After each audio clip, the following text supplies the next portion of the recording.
Well, it's been a long time coming, but finally we have a successor to the Ferrari Enzo. Behold, the Ferrari LaFerrari, which essentially means the Ferrari.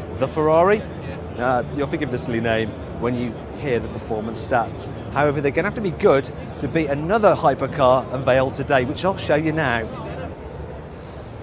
Well, here it is then, the rather lovely McLaren P1, and it's the spiritual successor to the awesome F1, and it has some pretty awesome performance stats actually, this car. It's powered by a 3.8 litre V8 twin turbo mated to an electric motor, and combined they produce 903 horsepower.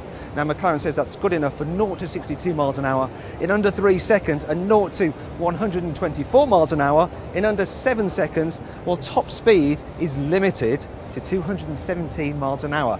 Now, what can the Ferrari do about that?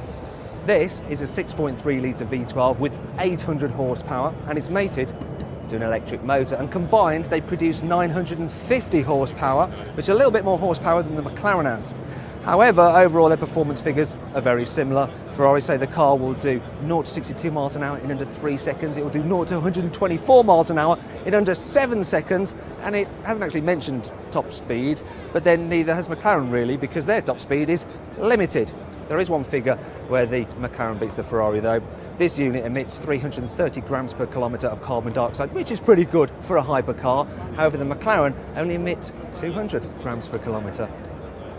However, what's far more important than emissions on a hypercar is, of course, the looks. The Ferrari's all-carbon body may have been partly crafted in the Formula One wind tunnel, but it still looks gorgeous. What's more, it features active aerodynamics to aid handling at different speeds. Inside, the cockpit is minimalistic, but still pretty nicely trimmed, and the seating position has been specifically designed to feel like that of a single-seater race car. The P1 might not be quite as stunning as the Ferrari, but it's still going to turn plenty of heads.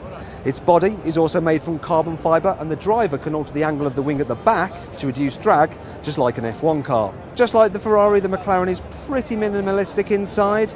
However, it features all McLaren's special ride technology. So you've got adaptive dampers, you've got adaptive roll control, you've also on this car got adaptive spring rates, and you can alter the ride height.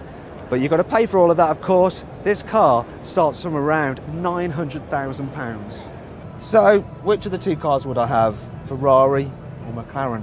Well, it'd be a nice decision to have to make, but I'm sitting in the one I'd rather have. Yes, it's the Ferrari, and I'm not just saying that because I want to get off their stand alive. I think that it just looks the part, and I know it's going to sound the part, although I do reserve final judgment until I get to drive them back to back. So, come on, McLaren and Ferrari, send me your cars.